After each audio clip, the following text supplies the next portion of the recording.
সম্মানিত ভিউয়ার্স, আশা করি আপনারা সবাই ভালো আছেন। আজকে যে বিষয়টা নিয়ে আলোচনা করব সেটা হচ্ছে বাংলাদেশ কারিগরি বোর্ডের কম্পিউটার কোর্সে যারা 3 মাস বা 6 মাস মেয়াদী কোর্সে ভর্তি হয়েছেন বা পরীক্ষা দিবেন, আসলে লিখিত প্রশ্নপত্রগুলো কেমন হয় বা কি কি ধরনের প্রশ্ন হয় সে বিষয়ে কিন্তু আলোচনা করার জন্য। তো আপনারা যদি সর্বপ্রথম লক্ষ্য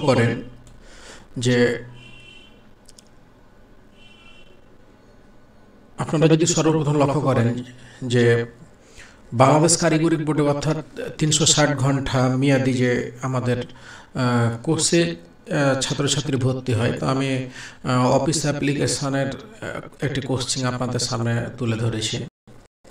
তো লিখিত মার্কেট 1 থেকে 60 পর্যন্ত প্রশ্ন কোচিং থাকবে।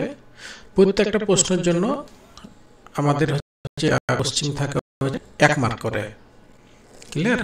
সময় থাকে 1 ঘন্টা এবং প্রশ্নগুলো হচ্ছে যে শর্টকাট কিছু থাকে, কিছু ট্রান্সলেশন থাকে, কিছু এদিকে শূন্যস্থান থাকে, এই ধরনেরগুলো থাকে।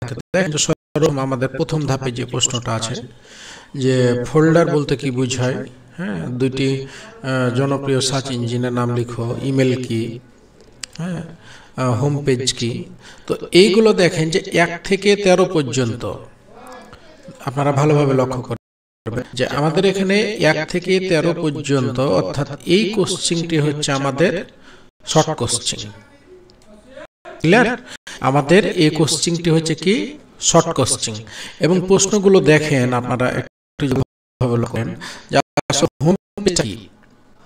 ক্লিয়ার? এবং এখানে বলছে কি যে ইমেলের ক্ষেত্রে সিসি এবং বিসিসি কি, এবং এখানে বলে কি টেক্সট কি। আপনারা কন্টিনিউ কিন্তু এই প্রশ্ন পড়ে আসছেন, বুঝতে পারছেন না যে আসলে টেক্সট অ্যালাইনমেন্ট কি, হোম পেজ কোনগুলো,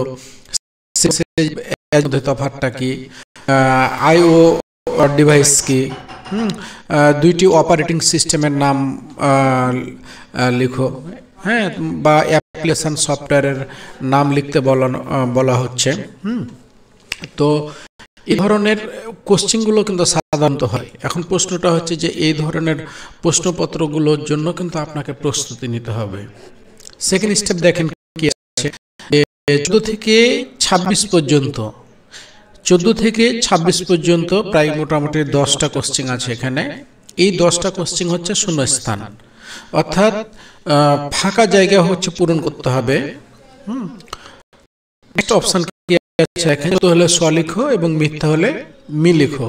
আমাদের এই ধরনের কোশ্চিন আছে 27 থেকে 35 পর্যন্ত, 1 2 3 4 5 6 7 8 9টা। তাহলে মিথ্যা পেলেন আপনি 9টা, 10টা পেলেন কয়টা, 10টা পেলেন শূন্যস্থান এবং 13টা পেলেন কি শর্ট প্রশ্ন। তাহলে টোটাল আপনি কোশ্চিনটা পেয়েছেন 35 মার্ক, সত্য মিথ্যা, শূন্যস্থান এবং শর্ট প্রশ্ন। থার্ড স্টেপে কি আছে দেখেন, থার্ড স্টেপে সরি আমাদের সত্য মিথ্যা এই দিকেও কিন্তু ছিল 38 পর্যন্ত, অর্থাৎ 1 থেকে 38 পর্যন্ত আমাদের সত্য মিথ্যা, শূন্যস্থান এবং শর্ট প্রশ্ন।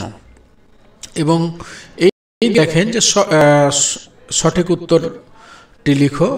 যাই হোক, আমাদের এমসিকিউ 39 থেকে 50 পর্যন্ত এবং ট্রান্সলেশন আছে আমাদের ইংরেজি থেকে বাংলা 3টা, আর বাংলা থেকে ইংরেজি হচ্ছে আমাদের 4টা, এবং কিছু হচ্ছে কি পার্ট অফ স্পিচ না কি বলে এটাকে, চুজ দ্য ফলোইং গ্যাপ, তাই কি না, অর ব্র্যাকেট, অনেকটাই আমাদের এটা কি বলে,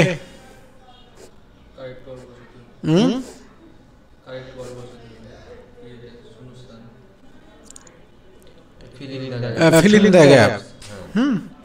তো সব মিলিয়ে কিন্তু আমাদেরকে 60 মার্কের হচ্ছে কি লিখিত পরীক্ষা হয়।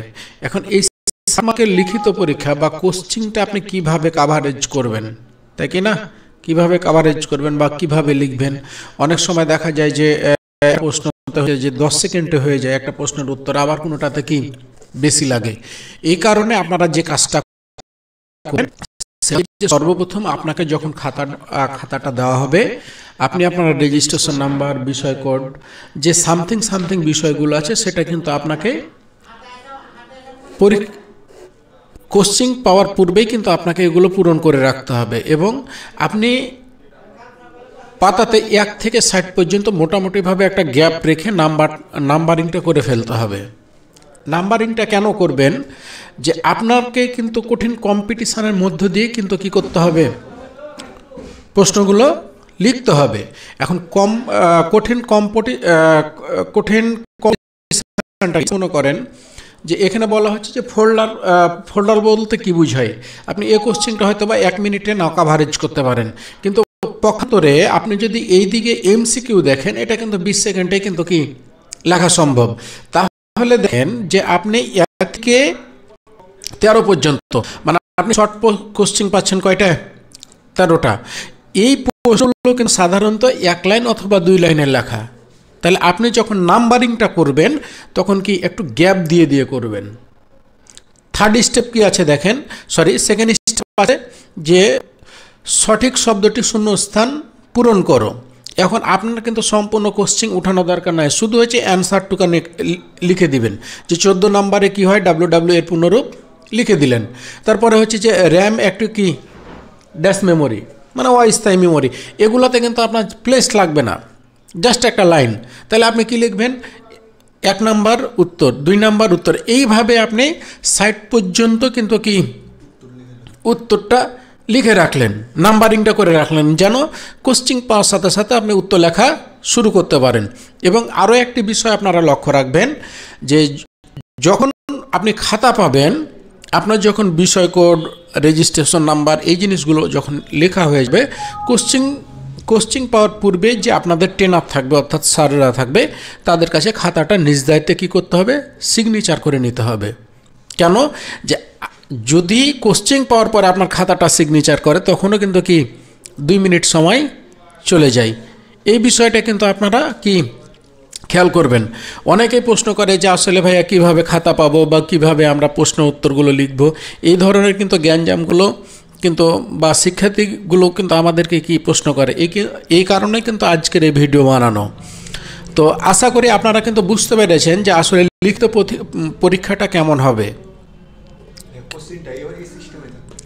হ্যাঁ, কোশ্চেনটা আপনারা হচ্ছে A4 পেপারের একটা পেজ পাবেন, যেটা ডুপ্লেক্স প্রিন্ট, অর্থাৎ 2 দিকেই প্রিন্ট থাকবে। মানে ফার্স্ট টাইম হচ্ছে 1 থেকে আপনার যে 35 পর্যন্ত একদিকে থাকবে, আর বাকিটুকু হচ্ছে অপোজিটে থাকবে। এইভাবেই কিন্তু একটা কোশ্চেন পাবেন। অবশ্য আমার এটা এক সাইড আপনাদের দেখানোর সুবিধার্থে আমি এক সাইডে করে রেখেছি। এবং একটা জিনিস করেন, কিন্তু হচ্ছে বিষয় কোডটা বুঝতে পারবেন না খাতার উপরে যখন দেখবেন, এখানে যে বিষয় কোডটা আছে 0076, এটা কিন্তু অফিস অ্যাপ্লিকেশন পোস্টের বিষয় কোড। যারা গ্রাফিক্স ডিজাইন বা ডাটাবেজ নিয়ে হচ্ছে যে পরীক্ষা দেবেন, তাদের কিন্তু বিষয় কোডটা আলাদা। ক্লিয়ার? এবং এখানে আরও একটা জিনিস, আপনার এখানে কিন্তু বিষয়টা লিখে দিয়েছে কি, যে কম্পিউটার ও অফিস অ্যাপ্লিকেশান। আমাদের এটা অবশ্যই 21 সালের একটা কোশ্চেন আপনাদের সামনে তুলে ধরেছি। তো যাই হোক, আজকের কথা এ পর্যন্তই ছিল। যদি আপনারা কোনো কিছু বুঝতে না পারেন তাহলে বলবেন বা কমেন্ট করে দিবেন।